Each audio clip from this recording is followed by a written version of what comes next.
Dalam rangka menyambut ulang tahun yang ke-25, LPD Desa Adat Kerobokan menggelar acara donor darah dan check-up kepada para pemangku Pura Kahyangan 3 dan Pura Dangkhayangan Pura Petitenget Desa Adat Kerobokan. Acara tersebut dilaksanakan di dua lokasi yang berbeda. Serangkaian gebiar ulang tahun LPD Desa Adat Kerobokan yang ke-25 tahun telah dilaksanakan berbagai kegiatan, diantaranya tanggal 24 Januari memberikan punia kepada para sulinggih yang ada di Desa Adat Kerobokan, dan punia setiap piodalan Banjar dan punia setiap odalan di Pura Dalem dan desa yang ada di Desa Adat Kerobokan. Tanggal 3 April, lomba penyor, galungan, dan bidang olahraga telah dilaksanakan turnamen bulu tangkis antar karyawan LPD Desa Adat Kerobokan. Hari ini dilaksanakan acara donor darah yang diikuti oleh masyarakat Kerobokan yang terdiri dari 50 banjar adat.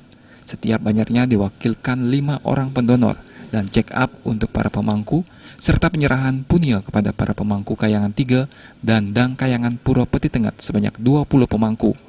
Ketua Panitia HUT LPD Desa Adat Kerobokan Inengah Darta mengatakan, kegiatan yang dilakukan ini bertujuan meningkatkan hubungan antar masyarakat nasabah LPD dengan LPD Desa Adat Kerobokan.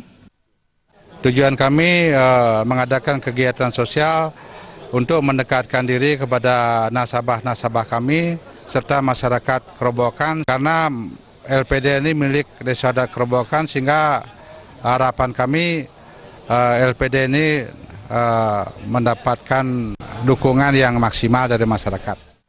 Sementara itu, Ketua LPD Desa Adat Kerobokan Ketut Sender mengatakan, LPD yang berdiri pada tahun 2012 ini memiliki dana awal sebesar 5 juta rupiah dari bantuan Pemda Kabupaten Badung. Seiring perkembangannya, pertumbuhan LPD Desa Adat Kerobokan sangat signifikan. Ini dibuktikan dengan bertambahnya uang yang ada di LPD sebesar 27 miliar, di mana aset yang dimiliki sebesar 295 miliar. Untuk menjangkau semua nasabah, LPD Desa Adat Kerobokan berencana membuka 2 cabang lagi, di antaranya Banjar Robokan di Kerobokan Kaje dan Padang Sumbu, Padang Sambian Klon. Program yang kita lakukan untuk kedepannya, yaitu kita ingin merencanakan artinya pembangunan gedung untuk kantor cabang, yaitu di 2 tempat, yang mana tujuannya untuk mendekatkan LPD itu kepada masyarakat.